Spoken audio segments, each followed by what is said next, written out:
नमस्कार दोस्तों, चलिए जानते हैं राजस्थान की 50 फटाफट बड़ी खबरों को सिर्फ 10 मिनट में। लेकिन उससे पहले आप यह वीडियो कहां से देख रहे हैं हमें कमेंट में जरूर बताएं और वीडियो को लाइक करके चैनल को सब्सक्राइब जरूर कर लें।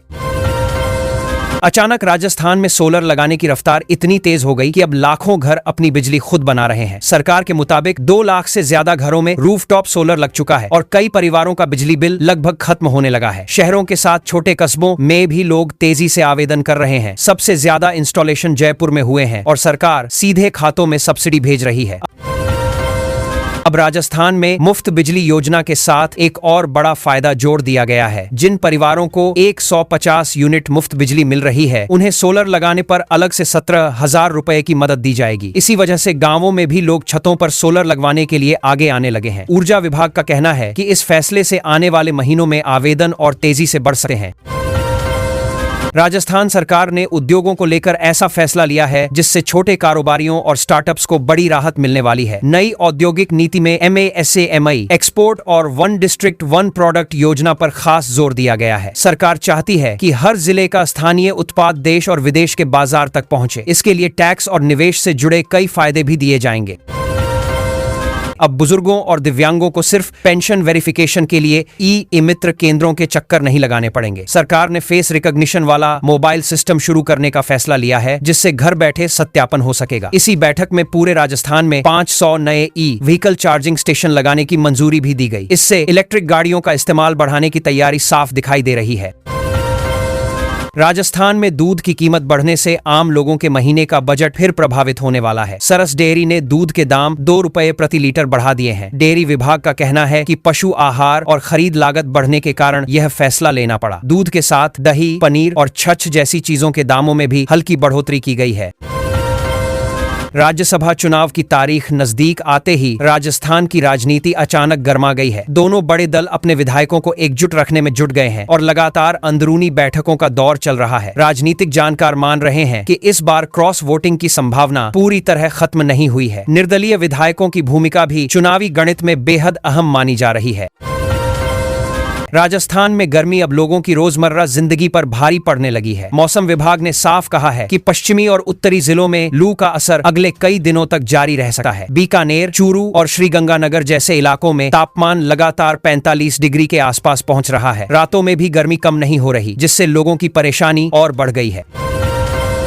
सौर ऊर्जा परियोजना को लेकर हाई कोर्ट की सख्त टिप्पणी ने पूरे प्रशासन को सक्रिय कर दिया है। अदालत ने कहा कि हरित ऊर्जा के नाम पर खेजड़ी जैसे पेड़ों की कटाई स्वीकार नहीं की जा सकती। कोर्ट ने तुरंत रोक लगाने और पूरी रिपोर्ट पेश करने का आदेश दिया है। इस मामले के बाद अब सोलर प्रोजेक्ट्स में पर्यावरण नियमों पर ज्यादा सख्ती देखी जा सकती है।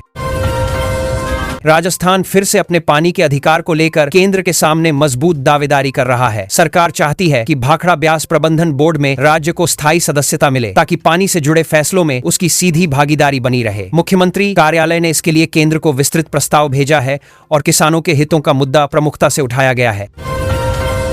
जयपुर में मजदूर संगठनों की बड़ी जुटान ने सरकार का ध्यान न्यूनतम मजदूरी की तरफ खींच दिया है। श्रमिक संगठनों का कहना है कि महंगाई बढ़ने के बाद मौजूदा मजदूरी से घर चलाना मुश्किल हो रहा है। प्रदर्शन के बाद श्रम विभाग ने प्रतिनिधियों से बातचीत की और भरोसा दिया कि इस मांग पर जल्द गंभीर स्तर पर विचार किया जाएगा। बीकानेर की सड़कों पर केंद्रीय मंत्री अर्जुन राम मेघवाल जब आम लोगों की तरह ई रिक्शा में नजर आए तो लोग भी हैरान रह गए। उन्होंने इलेक्ट्रिक वाहनों को बढ़ावा देने और प्रदूषण कम करने का संदेश दिया। सोशल मीडिया पर उनके इस सादगी भरे अंदाज की काफी चर्चा हो रही है और लोग इसे पर्यावरण के प्रति सकारात्मक पहल मान रहे हैं। राजस्थान सरकार अब शेखावाटी क्षेत्र तक यमुना का पानी पहुंचाने की तैयारी को तेज करने में जुट गई है। मुख्यमंत्री ने अधिकारियों को साफ निर्देश दिए हैं कि पाइपलाइन और नहर निर्माण में जो भी रुकावटें हैं उन्हें तुरंत हटाया जाए। चूरू, BSSSSS, सीकर और झुंझुनू के लोगों को लंबे समय से पेयजल संकट का सामना करना पड़ रहा है, इसलिए इस परियोजना पर खास नजर रखी जा रही है।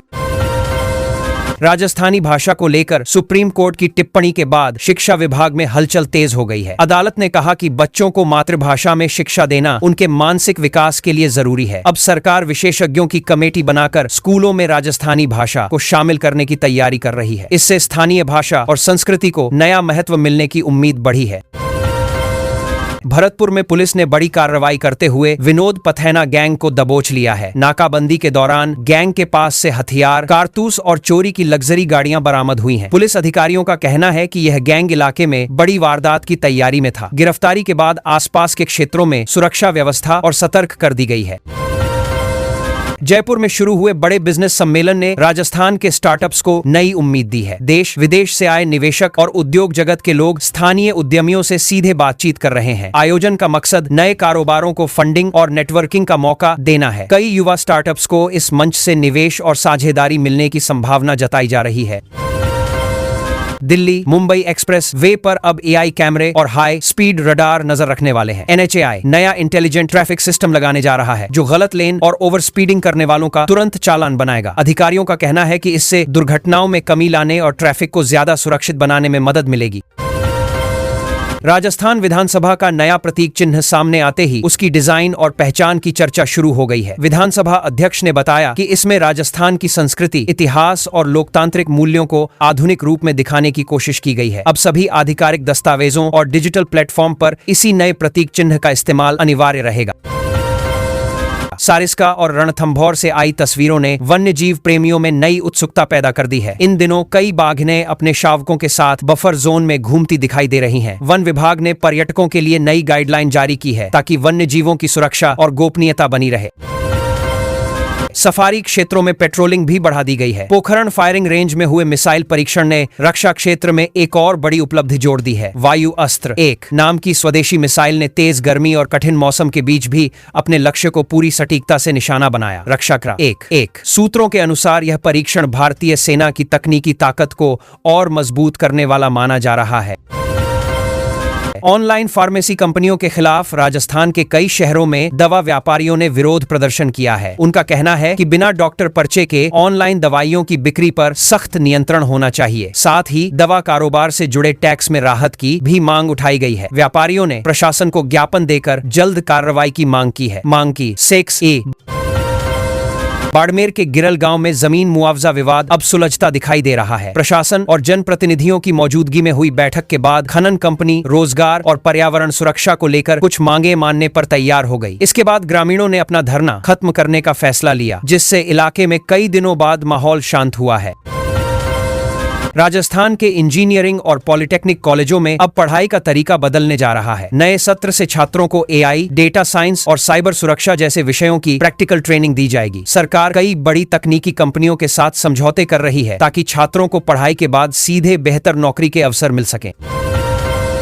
आगामी त्योहारों को देखते हुए राजस्थान में सुरक्षा व्यवस्था अचानक और सख्त कर दी गई है। गृह विभाग ने सभी जिलों को संवेदनशील इलाकों में अतिरिक्त निगरानी रखने और शांति समिति की बैठकें कराने के निर्देश दिए हैं। सोशल मीडिया पर अफवाह फैलाने वालों पर नजर रखने के लिए साइबर सेल को 24 घंटे सक्रिय रहने को कहा गया है। उदयपुर संभाग के आदिवासी इलाकों में पुराने कुएं, बावड़ियां और तालाब फिर से जीवित किए जा रहे हैं। स्थानीय लोग और युवा मिलकर पारंपरिक जल स्रोतों की मरम्मत कर रहे हैं ताकि मानसून का पानी बचाया जा सके। इस अभियान का उद्देश्य गर्मियों में पानी की कमी खत्म करना और भूजल स्तर को दोबारा ऊपर लाना बताया जा रहा है। भीषण गर्मी ने राजस्थान को जैसे अपनी चपेट में ले लिया है। लोग दिन में घरों से निकलने से बच रहे हैं क्योंकि तापमान 46 से 47 डिग्री तक पहुंच गया है और मौसम विभाग ने अगले कई दिनों तक हीट वेव का ऑरेंज और येलो अलर्ट जारी कर दिया है, जिससे जनजीवन बुरी तरह प्रभावित दिख रहा है और गर्म हवाएं लगातार परेशानी बढ़ा रही हैं। तेज गर्मी के बीच सरकार भी अलर्ट मोड में आ गई है और अस्पतालों में अचानक बढ़ते हीट स्ट्रोक के मामलों को देखते हुए अलग बेड और जरूरी दवाओं की व्यवस्था करने के सख्त निर्देश दिए गए हैं। साथ ही मरीजों और परिजनों के लिए ठंडा पानी और छायादार जगह भी सुनिश्चित की जा रही है ताकि राहत मिल सके और इलाज में देरी न हो। राजनीतिक माहौल एक बार फिर गर्म होता नजर आ रहा है क्योंकि हाल के घटनाक्रम के बाद विधायक रविंद्र सिंह भाटी चर्चा के केंद्र में आ गए हैं। युवाओं के बीच उनकी पकड़ को लेकर अलग तरह की बातें चल रही हैं और माना जा रहा है कि आने वाले समय में प्रदेश की राजनीति में नए समीकरण बन सकते हैं, जिससे कई दल अपनी रणनीति बदल सकते हैं। आईपीएल 2026 में राजस्थान रॉयल्स ने ऐसा खेल दिखाया कि मैच देखने वाले हैरान रह गए। 221 रनों के बड़े लक्ष्य का पीछा करते हुए टीम ने शानदार जीत दर्ज की और युवा बल्लेबाज वैभव सूर्यवंशी ने 23 गेंदों में अर्धशतक बनाकर 93 रन की पारी खेली, जिससे टीम को प्लेऑफ की दौड़ में बड़ी मजबूती मिली। क्रिकेट के मैदान में एक नया सितारा तेजी से चमक रहा है और वैभव सूर्यवंशी ने लगातार बेहतरीन प्रदर्शन करते हुए ऑरेंज कैप पर कब्जा कर लिया है। कम उम्र में उनका यह आत्मविश्वास और दबाव में खेल बदल देने वाली बल्लेबाजी विशेषज्ञों को भी प्रभावित कर रही है और राजस्थान के खेल प्रेमियों में उत्साह बढ़ा रही है। ऊर्जा के क्षेत्र में बड़ा बदलाव देखने को मिल रहा है क्योंकि सरकार ग्रामीण इलाकों में सौर ऊर्जा को बढ़ावा देने की योजना पर तेजी से काम कर रही है। किसानों के खेतों में सोलर पैनल लगाने और ग्रिड से जोड़ने की प्रक्रिया आगे बढ़ाई जा रही है, जिससे दिन में बिजली मिलेगी और बिजली की बचत के साथ पर्यावरण भी सुरक्षित रहेगा। पर्यटन को बढ़ावा देने के लिए राजस्थान पर्यटन विभाग ने गर्मी के मौसम में खास योजना बनाई है, जिसमें उदयपुर, माउंट आबू और कुंभलगढ़ जैसे ठंडे इलाकों के होटल और रिसोर्ट पर छूट दी जाएगी। साथ ही शाही ट्रेनों में सांस्कृतिक कार्यक्रम बढ़ाकर पर्यटकों को आकर्षित करने की कोशिश की जा रही है ताकि ऑफ सीजन में भी भीड़ बनी रहे। स्वास्थ्य सेवाओं को डिजिटल बनाने की दिशा में बड़ा कदम उठाया गया है और गर्भवती महिलाओं और बच्चों की निगरानी के लिए नया पोर्टल लॉन्च किया गया है। टैबलेट के जरिए स्वास्थ्य कार्यकर्ता डेटा अपडेट करेंगे, जिससे टीकाकरण और जांच समय पर हो सके और ग्रामीण क्षेत्रों में सेवाएं बेहतर बन सकें। बीकानेर में तकनीकी शिक्षा का नया अध्याय शुरू होने जा रहा है क्योंकि यहाँ डिजिटल कौशल विश्वविद्यालय की स्थापना तेज हो गई है। इसमें एआई, डेटा साइंस और साइबर सुरक्षा जैसे कोर्स पढ़ाए जाएंगे, जिससे युवाओं को वैश्विक रोजगार के अवसर मिलेंगे और राज्य तकनीकी शिक्षा का केंद्र बन सकेगा। दूध उत्पादकों के लिए राहत की खबर सामने आई है क्योंकि सरकार ने दुग्ध सब्सिडी बढ़ाने का प्रस्ताव तैयार किया है। सहकारी समितियों से जुड़े किसानों को प्रति लीटर अतिरिक्त बोनस मिलेगा, जिससे उनकी आय बढ़ेगी और ग्रामीण अर्थव्यवस्था मजबूत होगी। साथ ही डेयरी नेटवर्क भी और व्यापक बनेगा। भरतपुर के केवलादेव पक्षी विहार में प्रवासी पक्षियों के लिए खास इंतजाम किए गए हैं। जलाशयों में पानी बढ़ाने के लिए परियोजना लागू की गई है, जिससे गर्मी में भी पक्षियों को सुरक्षित वातावरण मिल सके और उनके प्रजनन चक्र पर सकारात्मक असर देखने को मिल रहा है, जो पर्यावरण के लिए अच्छा संकेत है। प्राचीन ज्ञान को सुरक्षित रखने की दिशा में बड़ा कदम उठाया गया है और संस्कृत अकादमी ने हजारों साल पुरानी पांडुलिपियों को डिजिटल रूप में बदलने का काम शुरू किया है। इससे शोधकर्ताओं को आसानी से उपलब्धता मिलेगी और भारत की सांस्कृतिक धरोहर दुनिया तक पहुंच सकेगी। भीलवाड़ा के कपड़ा उद्योग में बड़ा बदलाव देखने को मिल रहा है क्योंकि मिलों ने जीरो लिक्विड डिस्चार्ज तकनीक अपनानी शुरू कर दी है। इससे प्रदूषित पानी का पुनः उपयोग होगा और भूजल पर दबाव कम होगा, जिससे उद्योग पर्यावरण के अनुकूल बनकर आगे बढ़ सकेगा और सतत विकास को मजबूती मिलेगी। पोषण सुधार की दिशा में सरकार ने आंगनवाड़ी और स्कूलों में पोषण वाटिका योजना को आगे बढ़ाया है। खाली जमीन पर सब्जियां उगाई जा रही हैं, जिन्हें मिड डे मील में इस्तेमाल किया जाएगा, जिससे बच्चों और महिलाओं को ताजा पोषण मिल सके और कुपोषण की समस्या पर असरदार नियंत्रण हो सके। चित्तौड़गढ़ किले के संरक्षण के लिए बड़ा कदम उठाया गया है और पुरातत्व विभाग ने मरम्मत और विकास कार्य शुरू किए हैं। प्राचीन शैली को ध्यान में रखते हुए दीवारों और द्वारों की मरम्मत की जा रही है और पर्यटकों की सुविधा के लिए बेहतर रास्ते और संकेत व्यवस्था भी बनाई जा रही है।